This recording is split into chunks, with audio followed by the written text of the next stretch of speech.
What's up, everyone? Happy Friday Eve. Today is Thursday, September 4th. I'm Coy Wire. This is CNN 10, and we've got your 10 minutes to get you some of the top news stories and some interesting ones, like a teacher who gets a tattoo of classroom topics. We must learn more. First up, though, the official end of summer is around the corner on the autumnal equinox on September 22nd. And this summer, 2025, is on track to be the hottest on record. For some parts of the United States, it was also the rainiest. There was widespread flash flooding in the Northeast and in Texas. Parts of Iowa received 3 times more rainfall than what is typical.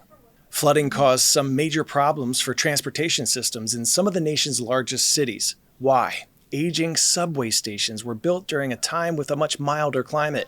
CNN's Bill Weir explores the problems and some possible solutions that are already in the works. 120 years ago, when New York subway was new, few could have imagined it would give over 1 billion rides a year. Despite days like this, when air vents become catchment basins and stairs turn into waterfalls. When the London Underground was new, chimneys still had sweeps, and England was 3 degrees cooler. So now, when temperatures top 90 for days, 60% of tube cars have no air conditioning. When they were first built, they didn't necessarily have sufficient tunnel ventilation to cope with air conditioning. So we've been using other novel methods, such as fans and super fans, to reduce the heat. And even this new subway in China shows the perils of under-engineering on an overheating planet. When 8 inches of rain fell in an hour, 14 people died in a subway line less than a decade old. Through climate change, because the warmer and hotter air can hold much more moisture, we're just getting intense rainfall events. New York's antique system of pumps removes up to 14 million gallons of water on dry days, and many times more during a storm. But while better pumps are part of the MTA's new $700 million improvement plan, keeping water out in the first place means raising hundreds of little sections of the city. You'd probably miss this if you weren't actually looking out for it. But this is actually about a 5 to 6 inches of an elevation. So it's not just a step, it's a flood It's dam. a flood protection mechanism. In one part of Brooklyn, riders take 2 steps up before heading down. And elevated air vents are spreading, designed to stop those cascading waterfalls so viral on social media. This little elevation right here prevents that from happening and still allows for fresh air flow to happen with subway vents, just as it would be if they weren't covered. But ultimately, a subway is only as resilient as the city around it. So a hotter climate demands working with nature to build shadier, spongier cities. Here we have 4 sections of permeable pavers. And the idea is, as the water is coming downhill and going towards the combined sewer, we're actually capturing it again on site and holding it in place.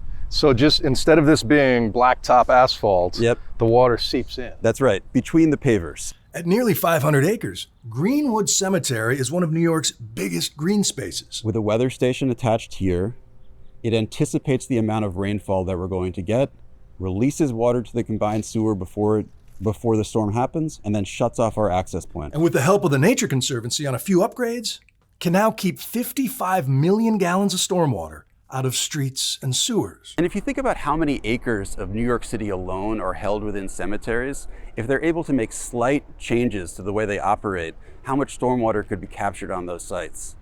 It's just a different way of thinking about private institutions, private green spaces, and trying to say, despite being private and despite having this fence around our perimeter, we are part of this community. Calling all bookworms, how would you like to have the opportunity to read for 18 straight days? That's exactly what an ambitious squad of bibliophiles in Nigeria did as part of their bid to break a world reading record. When the final word was uttered, the team had already read aloud for more than 431 hours, finishing 79 books by Nigerian authors. Guinness World Records is currently reviewing the feat to make it official, but the resolute reader's novel attempt dwarfed the current record of 365 hours. The team says their goal was to not only celebrate Nigerian literature, but to promote literacy in Africa's most populous country. An American astronaut is sharing a stunning view from the International Space Station this week, a red aurora. This is video taken by Don Pettit, who says he saw scenes like this 2 or 3 times during his 6-month mission to the ISS.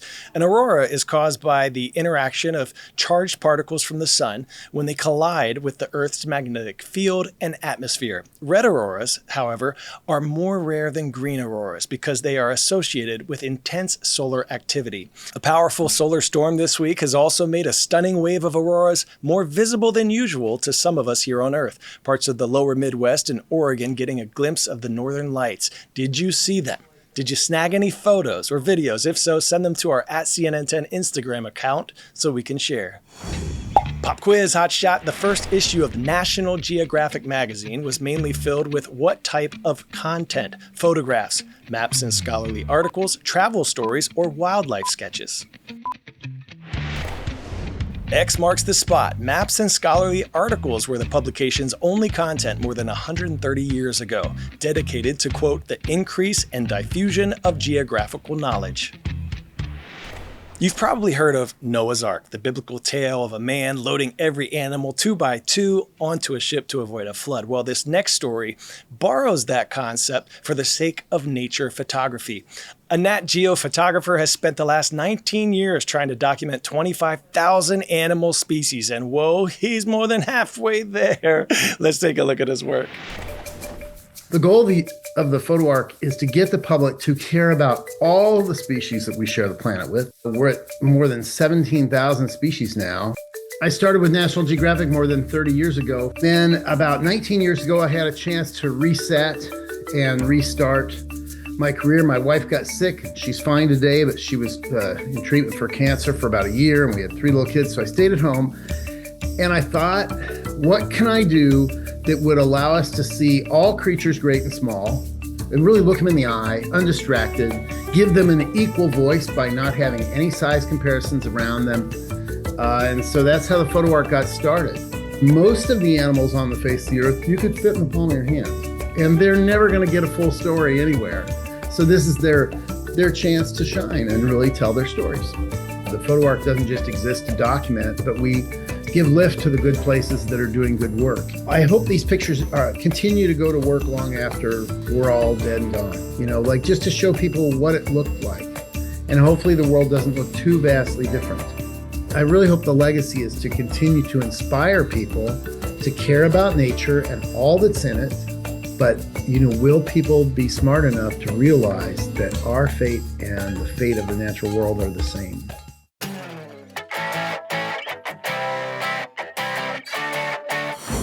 Today's story, getting a 10 out of 10, is all about an incredible professor at the University of Nebraska who wears his love for pharmaceutical science on his sleeve.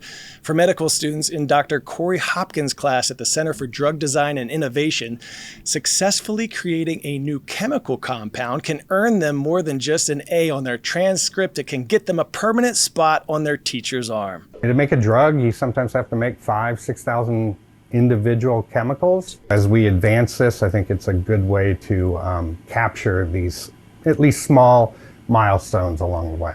For more than 2 years, Hopkins has been tattooing the chemical compounds on his arm to capture his students' achievements. And for the students, the gesture became more meaningful than expected.